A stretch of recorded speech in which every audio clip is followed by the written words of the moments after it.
समस्याएं हमारे जीवन में बिना वजह की नहीं आती है। ये इशारा करते हैं कि आपको जीवन में कुछ उखाड़ना है, जीवन में कुछ बदलाव लाना है, जीवन में कुछ करना है। जुनून होना चाहिए किसी कामयाबी को पाने के लिए। सोच तो हर कोई लेता है। अगर जीवन में कामयाबी नहीं मिलती है तो अपने आप को दुर्भाग्यशाली समझना ये गलत है। ये कतई सही नहीं है, क्योंकि आप ही एक ऐसा नहीं है जो इस दौर में आप संघर्ष कर रहे हैं। आपके जैसे हजारों लोग हैं जो संघर्ष कर रहे हैं, मंजिल को नहीं पा रहे हैं। इसलिए दूसरे को देखकर ये नहीं करना चाहिए कि हम दुर्भाग्यशाली हैं, हमारा तो भाग्य ही नहीं साथ देता। कर्म करिए, मेहनत करिए, जरूर आपका भाग्य साथ देगा। गीता में कहा गया है, कर्मण्येवाधिकारस्ते मा फलेषु कदाचन माँ कर्म फल हेतुर्भुमा ते संगोऽस्त्व कर्मणि। गीता में भगवान श्री कृष्ण कहते हैं कि तुम सिर्फ कर्म करो, रहीमन निज मन की व्यथा मन ही राखो गोए, सुन यथि लय हैं लोग सब बांटी लय हैं न कोए। कहने का मतलब है कि आप अपने मन की व्यथा को आप अपने अंदर ही रखिए, क्योंकि लोग सुनेंगे तो उसकी हास्य बनाएंगे, मजाक उड़ाएंगे, लेकिन आपका दुख को बांटेगा कोई नहीं। इसलिए अपने दुख को मजाक मत बनवाइए, आप अपने मन की व्यथा को अपने अंदर ही रखिए। एक तो बात सत्य है, अक्सर अकेलेपन से वही गुजरता है जो जीवन में अच्छे मार्ग को चुनता है। जिस काम को करने से सफलता की चांसेस ज्यादा होती है ना, उस काम को करके हम सफल तो हो जाते हैं, लेकिन जिस काम को करने में असफलता की चांसेस ज्यादा होती हैं, उस काम में हम हमेशा श्रेष्ठ बनते हैं। उड़ा देती है नींदे कुछ जिम्मेदारियां घर की, रात में जगने वाला हर शख्स आशिक नहीं होता। जीवन में आपको जितना इसलिए आवश्यक हो जाता है क्योंकि आपके हारने का इंतजार बहुत सारे लोग कर रहे होते हैं।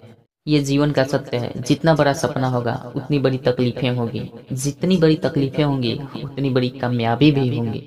लोग कहते हैं कि समय आएगा तो हम भी सफल होंगे, लेकिन ध्यान रहे कि समय किसी को सफल नहीं बनाता है। समय का सही उपयोग ही किसी इंसान को सफल बनाता है। हमारी नाम और पहचान छोटी ही क्यों ना हो, लेकिन ध्यान रहे वो खुद की होनी चाहिए। हमारी नाम और पहचान छोटी ही क्यों ना हो, लेकिन ध्यान रहे वो खुद की होनी चाहिए। दूसरों को समझना बेशक बुद्धिमानी हो सकती है, लेकिन खुद को समझना ही जीवन का असली ज्ञान है। याद रखना, बिना कठिन परिश्रम किए केवल परेशानियां ही बढ़ती हैं, खुशियां कभी नहीं। जिस वक्त आप अपने अंदर की ताकत को पहचान लेते हो ना, उसी वक्त आप आधे जग को जीत चुके होते हो। पैसों से मिली खुशी कुछ समय के लिए आपके साथ रह सकती है, लेकिन अपनों से मिली खुशी जीवन भर रहती है। किसी की बुराई करने वाले इंसान की तुलना उस मक्खी से की जा सकती है जो सारे खूबसूरत जिस्मों को छोड़कर केवल जख्मों पर जाकर बैठती है। किसी की बुराई करने वाले इंसान की तुलना उस मक्खी से की जा सकती है जो सारे खूबसूरत जिस्मों को छोड़कर केवल जख्मों पर बैठती है। अपने जीवन में कुछ ऐसा वक्त लाओ, जो लोग तुम्हें ताने मारने में अपना समय देते थे ना, वो तुमसे मिलकर तुमसे थोड़ी देर बात करने के लिए वक्त मांगने लगे। अपने जीवन में कुछ ऐसा वक्त लाओ, जो लोग तुम्हें ताने मारने में अपना समय देते थे ना, वो तुमसे मिलकर तुमसे थोड़ी देर बात करने के लिए वक्त मांगने लगे।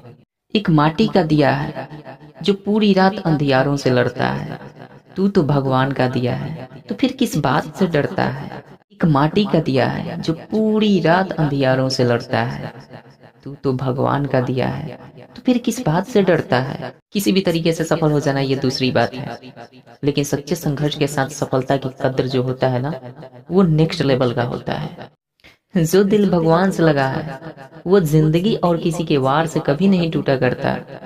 दो चीजों की गिनती करना छोड़ दो, खुद का दुख और दूसरों का सुख, जिंदगी आसान हो जाएगी। लोहा नरम हो जाता है तो औजार बन जाता है, सोना नरम हो जाता है तो जेवर बन जाता है, मिट्टी नरम हो जाए तो खेत बन जाता है, आटे नरम हो जाए तो रोटी बन जाता है। ठीक उसी प्रकार से इंसान अगर नरम हो जाए तो लोगों के दिलों में अपनी जगह बना लेता है। किसी के उधारी का पैसा रखकर दान धर्म करना ये सबसे बड़ा पाप है, इसलिए सबसे पहले उधारी का पैसा चुकाओ फिर दान धर्म करो। किसी के उधारी का पैसा रखकर दान धर्म करना ये सबसे बड़ा पाप है, इसलिए सबसे पहले उधारी का पैसा चुकाओ फिर दान धर्म करो। कोई आपको ना समझे तो टेंशन मत लेना, क्योंकि अच्छे लोग और अच्छी किताबें हर किसी को समझ में नहीं आती। नसीब जिनके ऊंचे और मस्त होते हैं, इम्तिहान भी उनके जबरदस्त होते हैं। एक दिन तो ऐसा जरूर आता है जिस दिन ये साबित हो जाता है कि भगवान का फैसला हमेशा सही होता है।